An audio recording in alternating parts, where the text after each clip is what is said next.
केवाड़ न्यूज के सभी दर्शकों को सुबह की नमस्कार। अभी हम जोशीमठ के पास तपोवन में सुबही गांव में हैं और इतनी बर्फीली हवा चल रही है कि आनंद भी बहुत आ रहा है। गुरुजी तैयार हो चुके हैं। और गुरुजी, कैसा अनुभव रहा रात भर का? आज हमने सुभाई गांव जो तपोवन के पास है, उस गांव में आदरणीय बलबीर जी के यहाँ हमने रात्रि पड़ाव करा। होम स्टे में, उनके होम स्टे में हमने अपने साथियों सहित यहाँ पड़ाव करा।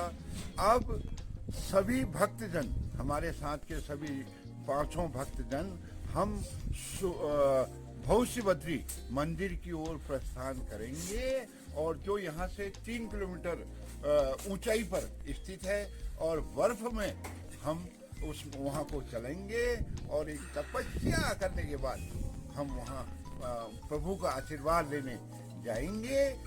और सभी साथी लोग बड़े प्रफुल्लित थे, उत्साहित थे उस मंदिर से आशीर्वाद लेने के लिए। बहुत अच्छा ठंडी हवा इस समय चल रही है, और तूफानी हवा, बर्फीली हवा यहाँ पर इस समय चल रही है, और हम उसमें अब अपने आप को हमने ढाल लिया है। और ये भविष्य बद्री की ही कृपा है। आशीर्वाद हमें जबरदस्त मिलेगा, हमारे सभी साथियों को आशीर्वाद मिलेगा, और उसके बाद सब अपनी ठेली में जाके अपने काम को करेंगे। बहुत बहुत धन्यवाद सबों का। सुबही गांव वासियों का जो अपार स्नेह हमको मिला, मैं उन सबों को धन्यवाद देना चाहता हूं, उनका आभार जताना चाहता हूं। वो एक सहयोग भावना, उन्होंने बहुत अच्छा वो हमको सहयोग दे रहे हैं। उनका सभी का बहुत बहुत धन्यवाद। हम सभी लोग तैयार हो चुके हैं एक रोमांचकारी यात्रा के लिए, और इस यात्रा में धार्मिकता और साहसिकता दोनों चीजें आएंगी। और इस यात्रा में आप हमारे साथ बने रहिए। ये रोमांच जो हमको मिलेगा वो हम आप तक जरूर पहुंचाएंगे। शर्मा जी सबसे ज्यादा उत्साहित हैं, और गुरुजी उससे ज्यादा दुगने उत्साहित हैं। विनोद भाई तो थोड़ा ठंड के मारे भी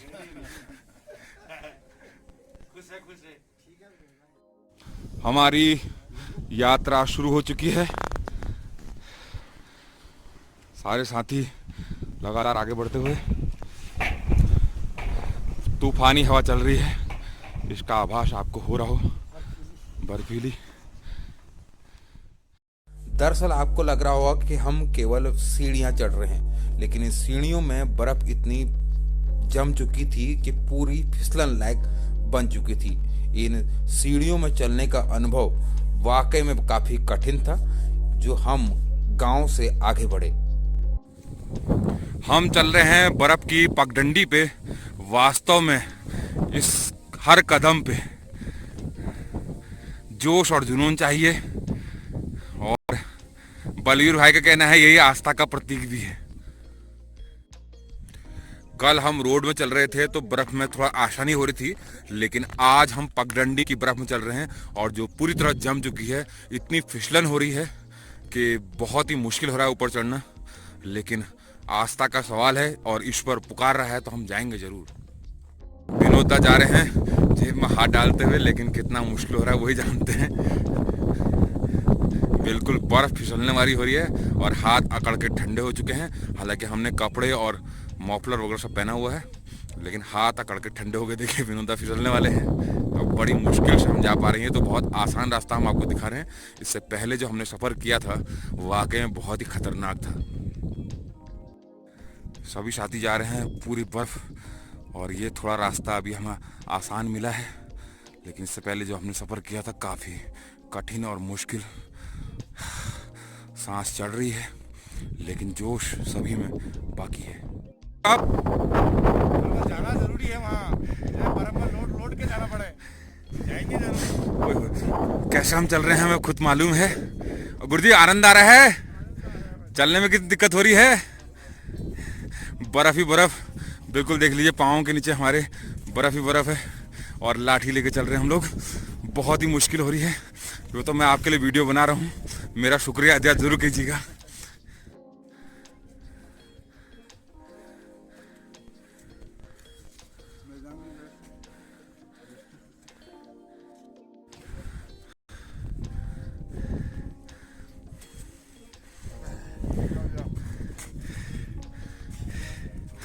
ऑक्सीजन लेवल काफी कम और चारों ओर बर्फ ही बर्फ। केवल कुछ ही लोग चल पा रहे हैं। ओह, मजा आ गया। चारों ओर बर्फ, हमारे पाँव के नीचे बर्फ, बर्फ ही बर्फ। इतनी बर्फ शायद किसी ने अपनी जिंदगी में देखी हो, केवल यहाँ के अलावा। दरअसल हमारा रास्ता अब यहाँ से होके जाता है, लेकिन बलवीर भाई बता रहे हैं रास्ता बहुत खतरनाक है, हम नहीं चढ़ पाएंगे। तो गुरुजी हम आप कहाँ से आएंगे बलवीर भाई? सीधे बाई रोड से हम चलेंगे और गंतव्य स्थान तक पहुंचने का हम थोड़ा लंबा सफर रहेगा, लेकिन बढ़िया रहेगा, सुरक्षित रहेगा। मजा आ गया। हमारे एक साथी बहुत होशियार हैं, बहुत तेजी से कदमों से आगे बढ़ रहे हैं, लेकिन बाकी लोग आ रहे हैं। गुरुजी को काफी आनंद आ रहा है। ओए होए होए, शुक्र है कि बर्फ में कोई कीड़े नहीं होते, जैसे हमारे जंगलों में कुर्मी वगैरह लग जाते हैं। गुरुजी क्यों?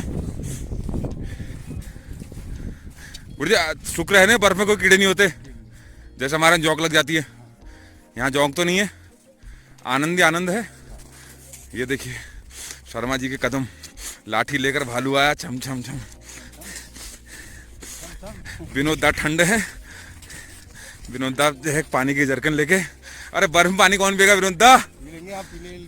अच्छा, पानी भी चाहिए। हमारे बलवीर भाई जिनके मेहमान नवाजी हम यहाँ पे आए हैं और सबसे तेज चल रहे हैं। गुरुजी को अपने जूते भी दे दिए हैं।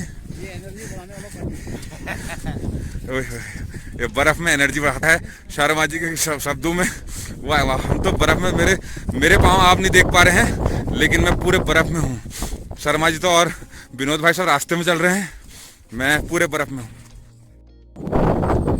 अब हम कुछ बोल नहीं रहे हैं, लोग कैसे जा रहे हैं आप खुद देख लीजिए।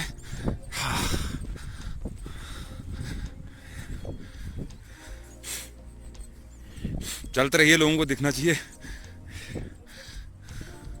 सबसे आखिर में ही रह गया और वाकई ऐसा लग रहा है कि जैसे कुछ शब्द आ नहीं रहे। हमारे एक साथी आगे जा रहे हैं और हवा का बहाव आप तय कर सकते हैं इस पेड़ को देख के। इतनी तीखी हवा पूरी आंख का नाक खींच जाए, पूरा नजारा आपको दिखाना चाह रहे हैं। ये हम अभी हैं जोशीमठ के पास तपोवन में, सभी गांव में। ये यादगार पल हम कभी भी जिंदगी भर नहीं भुला पाएंगे कि मेरे पांव बर्फ में कितने ज़्यादा डूब रहे हैं।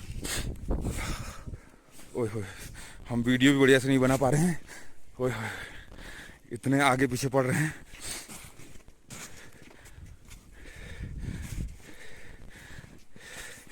पूरी बर्फ ही बर्फ। विनोदा को यहाँ एक नई चीज मिल गई है। विनोदा क्या है ये? विनोदा को मिल गया सोना, बर्फ में मिला सोना। ठीटा मिल गया, शौता। ये चीड़ का पेड़ यहाँ दिख रहा है। ये चीड़ कमल के फूल की तरह। विनोदा गिफ्ट है आपके लिए बर्फ की ओर से।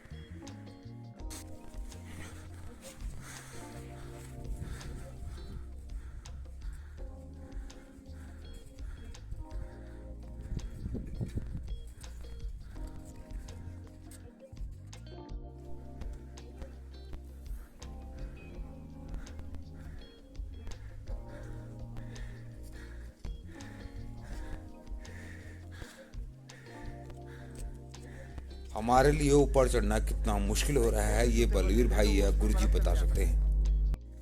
एक जगह बर्फ पे हमें जानवरों के निशान दिखाई दिए। बहुत छोटा जानवर लग रहा है, जिसके पैरों के निशान हमको दिखाई दे रहे हैं। ये बर्फ में है।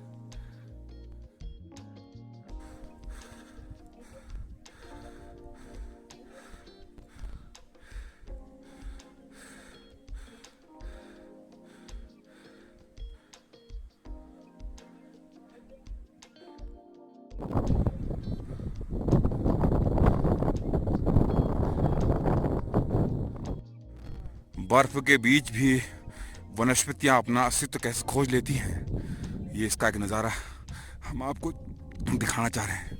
हालांकि सांस फूल रही है, लेकिन ये वनस्पतियां बर्फ के बीचों बीच अपना जीवन खोज रही हैं।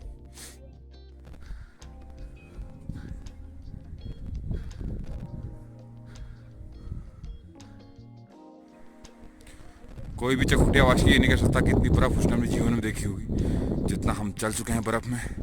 और चारों ओर बर्फ ही बर्फ। देखिए पेड़ में भी बर्फ जमी हुई है, पेड़ की पत्तियों ने बर्फ को सहारा दिया हुआ है और पूरा हिमालय बर्फ में आच्छादित है। जमीन में बर्फ, पहाड़ में बर्फ, हर जगह बर्फ ही बर्फ। ये नज़ारा आपने पहली बार देखा होगा। ऐसे जिसको खींच के लाते तो ला दिया।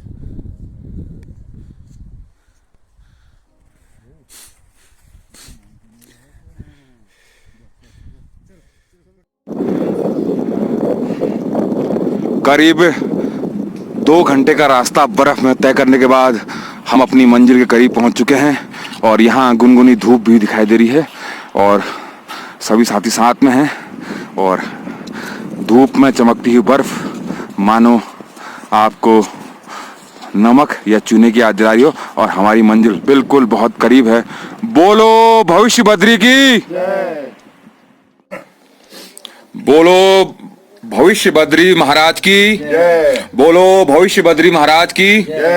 आज हमारे साथ प्रकाश उपाध्याय जी आए हैं श्री भविष्य बद्री महाराज जी के आश्रम में और साथ में हमारे प्रेम शर्मा जी हैं और साथ में हमारे महाराज जी हैं।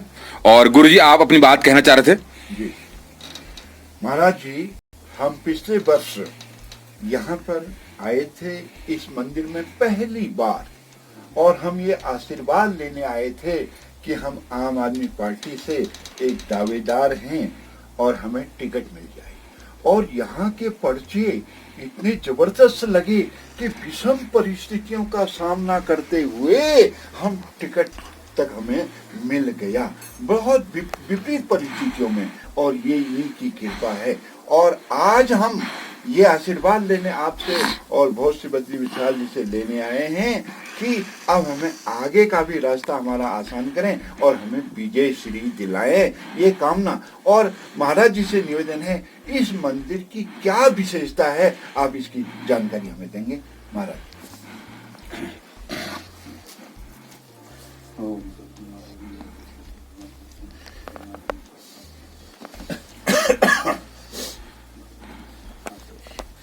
यहाँ वक्त आप लोग सब भगवान भविष्य बद्री के दर्शन के लिए विराजमान हैं। आप लोगों के सामने ये जो स्थान है ये भगवान भविष्य बद्री का है। यहाँ पर विष्णु भगवान जो है वो स्वयं अपने आप प्रकट हो रहे हैं। इनका नाम जो है भविष्य बद्री है। ये आपके उत्तराखंड के अंदर में जो भी ये तीर्थ धाम है ये हमारे आदि गुरु श्री शंकराचार्य जी की खोज है और उन्हीं की स्थापना है। वैसे आपके उत्तराखंड के अंदर में जो है 24 धाम आते हैं, जिसमें से 4 धाम घोषित हैं, गंगोत्री, यमुनोत्री, बद्री, केदार। तो जब कभी आप इनकी यात्रा करते हैं तो इसमें आपके 24 के 24 धाम की परिक्रमा होती है। तो जब ये घोषित करे गए थे उसी वक्त आदि गुरु श्री शंकराचार्य जी को एक भविष्यवाणी हुई। बोले आपने ये सब जो घोषित करे हैं ये एक दिन अलोप हो जाएंगे, इनकी पूजा आराधना ना होकर स्वयं विष्णु भगवान प्रकट होंगे।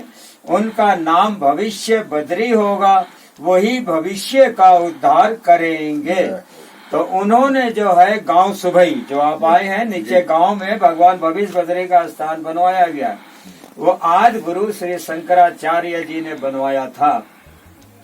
लेकिन भगवान जो है वहाँ पे ना प्रकट होके आपके सामने यह जो पत्थर की शिला दिखाई दे रही है, यहाँ जो भी स्वरूप भगवान का बन रहा है वो अपने आप बन रहा है। यहाँ किसी ने बनाया नहीं है, यहाँ किसी ने कुछ नहीं करा है। श्री नारायण सात सात महेश्वर, हे नाथ नारायण वासुदेवाय नमः, भगवते वासुदेवाय नमः। साक्ष विष्णु स्वयं विष्णु, भगवान विष्णु, नाथ विष्णु, नारायण विष्णु। दर्शन खुशहाल देना भक्तों को, यात्रा सफल करना, मनोकामना पूर्ण करना, घर परिवार में सुख और शांति देना, रोजी रोजगार में बरकत देना। हे नाथ नारायण वासुदेवा भक्ते वासुदेवा, जय हो जलादेश। देखिए यहाँ पे ये भगवान का जो है ये दर्पण अभी यहाँ पर जो है ये बन रहा है। ये भगवान का दर्पण है। देखिए ये ऊपर से शीश आ चुका है। ये ये मस्तक है भगवान का। और देखिए ये नेत्र है, एक नेत्र देखिए ये है, एक ये है, ये दोनों नेत्र यहाँ भगवान के आ रहे हैं। और ये दर्पण अभी बन रहा है भगवान का। यहाँ पे भगवान जो है पद्मासन में बैठ के भजन कर रहे हैं। पद्मासन देखिए ये हाथ आ रहा है, ये देखिए ये पंजे के हाथ के निशान है। ये बिल्कुल गोल घुटना है, देखिए मुड़ा हुआ, जो भगवान हाथ रख के बैठे हुए हैं। इन्होंने धरती भी छोड़ दी है।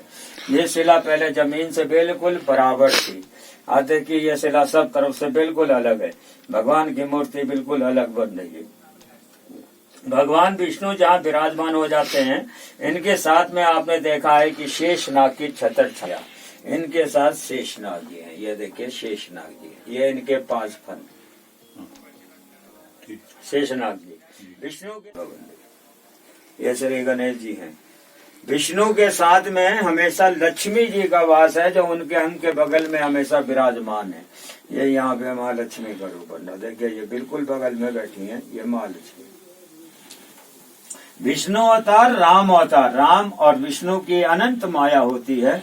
यहाँ दर्शन करे श्री रामचंद्र जी का। देखिए ये राम जी हैं, ये धनुष बाण, और ये राम जी, ये श्री रामचंद्र जी हैं। ये माँ लक्ष्मी माता जी हैं। ये गरुड़ जी, कुबेर जी, उद्धव जी, गणेश जी, शेषनाग जी और विष्णु जी, ये सब यहाँ पे स्वयं अपने आप प्रकट हो रहे हैं। ये है हमारे भविष्य बदरी का इतिहास दर्शन, जो भी था सब टोटल। जय हो, जय हो, धन्यवाद, बहुत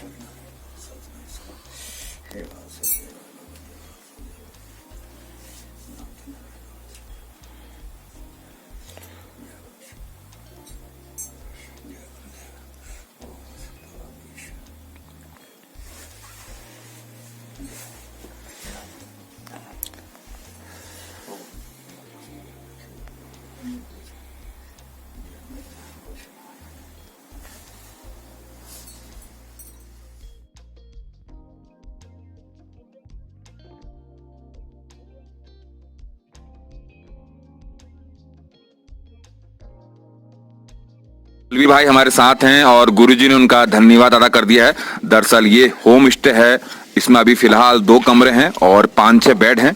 और ये बलवी भाई इसके बारे में पूरी जानकारी बताएंगे, कैसे हम पहुंच पाए भविष्य बद्री धाम पे। जोशीमठ से 30 किलोमीटर आगे सुवाई गांव पड़ता है। गांव से 50 मीटर की दूरी पर प्राथमिक विद्यालय के निकट पे मेरा होम स्टे खोल रखा है, जो कि यात्रियों के लिए रहने की, खाने की व्यवस्था यहाँ पर सही रूप में उपलब्ध होता है।